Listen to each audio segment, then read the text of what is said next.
Dunque, buon pomeriggio a tutti, sono... Atëherë, mirëdita të gjithëve, jam me të vërtet shumë e kënaqur. Në radhë të parë jam e kënaqur që mikpres në Rom, mikun tim, kryeministrin Edi Rama, ministrat e tij të shumt në numër, ministra që erdhën këtu për samitin e parë ndërqeveritar Shqipëri-Itali, një ditë që për marrëdhëniet tona të shpallshe, për marrëdhëniet tona mund të quhet historike.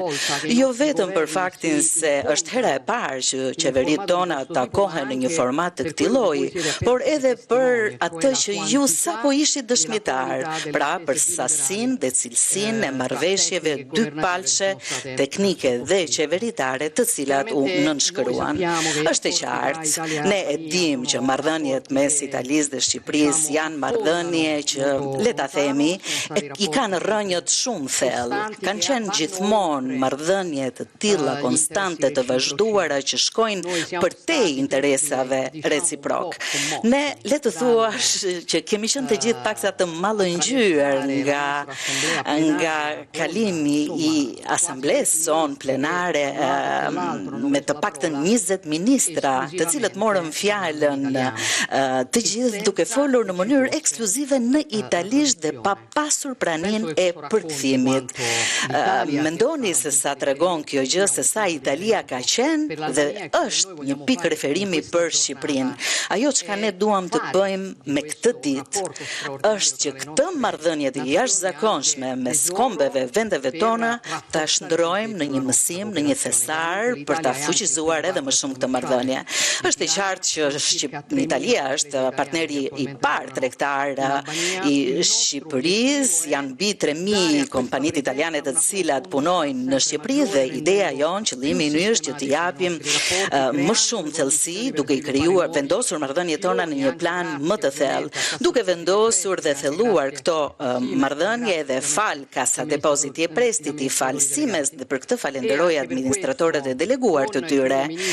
Edhe për këtë, me kryeministrin Rama, që tani kemi caktuar, kemi lënë një tjetër takim, një tjetër objektiv, atë të vendosjes dhe krijimit të një forumi ku do të përfaqësohen shoqëri ndërmarrje që përfaqësojnë sistemin prodhues brenda 6 muajve të parë nga sot. Kemi përcaktuar drejtimet ku do të vijojë bashkëpunimi ynë në sektor si energjia, transporti, duke u përqendruar sidomos në veçanti te korridori 8, ai damar, ajo rrugë e cila vjen nga Puglia duke kaluar në Shqipëri dhe duke vazhduar mëtej drejt Maqedonisë dhe Bullgarisë. Sigurisht, përafrimi i brigjeve të Adriatikut dhe shndërrimi i Adriatikut në një korridor strategjik vë në dispozicion të gjithëve infrastrukturat ekonomike, logjistike, energjetike që janë të pranishme në jugun e Italisë dhe bëjnë që jugu i Italisë të jetë një hub shumë i rëndësishëm për këtë zonë. Kjo do të thotë të sigurosh më shumë mirëqenie, zhvillim jo vetëm për Italinë, jo vetëm për Shqipërinë, por dhe për mbar Evropën në tërsinë e saj. Dhe sa i takon sigurisë, fokusi po kaq marrëdhënieve dhe marrëveshjeve të rëndësishme që do ta fuqizojnë, siç e dëgjuat më parë, luftën kundër trafikut të drogës apo sigurisë kibernetike, janë hallka shumë të rëndësishme që kalon nga një vizion ai të përballuarit së bashku të fenomenit të migracionit, gjë të cilët e kemi diskutuar gjatë me kryeministrin Rama, për protokollin ton me Shqipërinë, për të cilin unë edhe një herë do doja të falenderoja kryeministrin dhe qeverinë e tij, por dhe gjithë popullin shqiptar, pasi ajo që u tregua në aktin e nënshkrimit të këtij protokolli është fakti që Shqipëria sillet tashmë si një antar, një vend antar i Bashkimit Evropian dhe që vetëm me solidaritetin ndaj vendeve me të cilët bashkëpunon mund të shihet. Unë kam gjykuar dhe vazhdoj të gjykoj që protokolli që ne kemi nënshkruar është një marrëveshje me frymëm të thellë evropiane, sepse vë theksin tek fakti që fenomeni migrator është një fenomen mbar evropian dhe vetëm fal bashkëpunimit ndër shtetet anëtare të Bashkimit Evropian, por dhe mes kësaj të fundit dhe vendeve të tjera jashtë Bashkimit Evropian. Një protokoll i cili vë theksin në një protokoll novator që ka ngjallur interesin dhe shumë vendeve të tjera. Siç dihet, sigurisht, jo të gjithë arritën ta kuptonin vlefshmërinë e këtij modeli. Shumë ishin ata që punuan fort për ta frenuar apo bllokuar atë. Por ne jemi të vendosur të vazhdojmë përpara më tej sepse sipas nesh ky mekanizëm ka potencialin e ndryshimit të asaj që quam paradigma e flukseve migratore. Por ky është vetëm një nga shumë shembujt që ne mund të sjellim për sa është tashmë i pjekur dialogu mes nesh. Dhe se sa Italia dhe Shqipëria edhe në arenat ndërkombëtare vazhdojnë të kenë një vizion të përbashkët.